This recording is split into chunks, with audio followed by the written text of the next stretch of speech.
حضرت مالک بن دینار کی توبہ کا سبق آموز واقعہ۔ مالک بن دینار رحمۃ اللہ علیہ سے ان کی توبہ کا سبب پوچھا گیا تو انہوں نے کہا، میں ایک سپاہی تھا اور شراب کا رسیا تھا۔ میں نے ایک نفیس باندی خریدی اور وہ میرے دل میں خاص مقام کی مالک بن گئی۔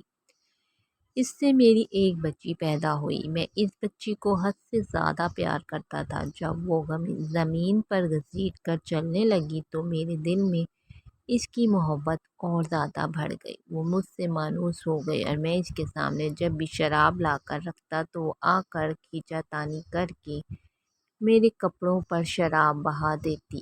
جب اس بچی کی عمر 2 سال ہو گئی تو وہ مر گئی۔ میرے دل کو اس کے غم نے بیمار کر دیا۔ پھر فرمانے لگے، 15 رمضان کو جمعے کی رات میں شراب کے نشے میں مدہوش تھا۔ میں نے عشاء کی نماز بھی نہیں پڑھی۔ میں نے خواب میں دیکھا کہ سور پھونکا گیا اور قیامت قائم ہو گئی۔ مردے قبروں سے اٹھائے گئے اور تمام مخلوق کو جمع کیا گیا، جن میں بھی تھا۔ میں نے اپنے پیچھے آہٹ سنی، مڑ کر دیکھا تو ایک بہت بڑا اژدہا ہے، کالے رنگ کا، آنکھیں نیلی ہیں، منہ کھولے میری طرف دوڑا آ رہا ہے۔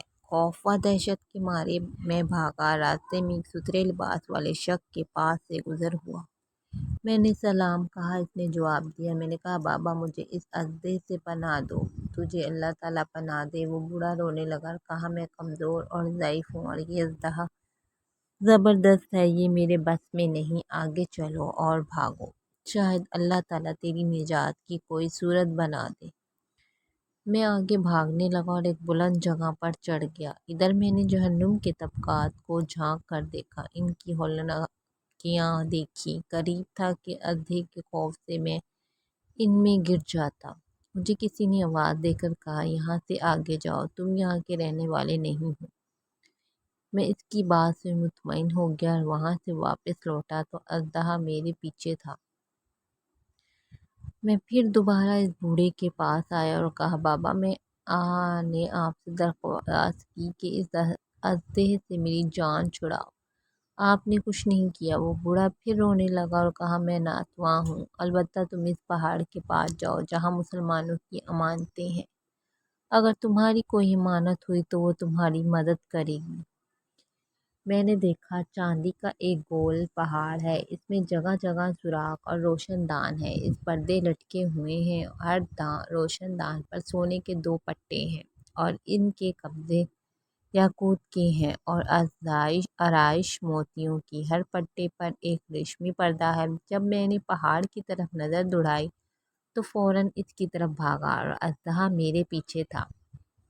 جب میں پہاڑ کے قریب پہنچا تو ایک فرشتے نے آواز دی، پردے ہٹاؤ، دروازے کھول دو اور سیدھے کھڑے ہو جاؤ، شاید اس عاجز مند کی یہاں کوئی امانت ہو جو اسے اس کے دشمن سے نجات دلائے۔ میں نے دیکھا، پردے ہٹ گئے اور دروازے کھول گئے۔ ان روشن دانوں سے بہت سارے بچے میری طرف جھانکنے لگے، ان کے چہرے چاند کی مانند تھے۔ اسی دوران اژدہا بھی میرے نزدیک پہنچ چکا تھا۔ میں اس وقت حیران رہ گیا جب اس میں سے ایک بچے نے چلا کر کہا، اب سب آؤ، اس کا دشمن اس کے قریب آ گیا۔ چنانچہ وہ جو در جو کھڑے ہو کر جھانکنے لگے۔ اچانک میری وہ بچی جو مر چکی تھی وہ بھی ان کے ساتھ جھانک رہی ہے۔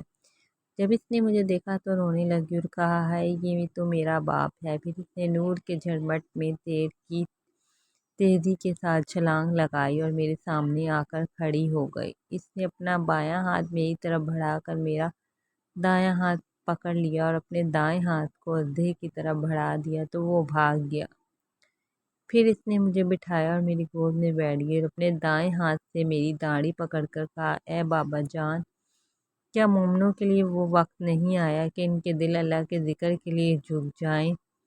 میں رونے لگا اور کہا، اے بیٹی، تم لوگ بھی قرآن کو جانتے ہو؟ اس نے کہا، ہم تو تم سے بھی زیادہ قرآن کو جانتے ہیں۔ میں نے کہا، اژدہے کے بارے میں تو کچھ بتاؤ جو مجھے ہلاک کرنے کے در پہ تھا۔ اس نے کہا، وہ تیرا برا عمل ہے جس کو تو نے طاقتور بنایا اور وہ تجھے جہنم کی آگ میں ڈبونا چاہتا ہے۔ میں نے کہا، اس بوڑھے کے بارے میں بتاؤ جو راستے میں ملا۔ اس نے کہا، وہ تیرا نیک عمل ہے جس سے ستون نے اتنا کمزور کر دیا کہ اب وہ برے عمل کا مقابلہ نہیں کر سکتا۔ میں نے کہا بیٹی تم اس پہاڑی میں کیا کرتی ہو؟ اس نے کہا ہم سب مسلمانوں کے بچے ہیں، ہم یہاں قیامت تک رہیں گے، تمہارے انتظار میں ہیں، جب تم آؤ گے تو ہم تمہاری سفارش کریں گے۔ مالک بن دینار رحمۃ اللہ علیہ فرماتے ہیں میں گھبرا کر اٹھا، اٹھ کر شراب چھوڑ دی، اس کے جتنے بھی برتن تھے سارے توڑ ڈالے، اللہ تعالیٰ سے توبہ کی اور پھر فرمایا یہ خواب میری توبہ سبب بنا۔ حاصل معلوم ہوا کہ اولاد اگر بچپن میں فوت ہو جائے تو مایوس نہیں ہونا چاہیے، بلکہ اللہ کی مرضی پر راضی رہنا چاہیے، کیونکہ یہی نابالغ اولاد آخرت میں کام آنے والی ہے، جیسا کہ اس واقعے سے سبق ملتا ہے۔ اللہ تعالی ہم سب کو عمل کرنے کی توفیق عطا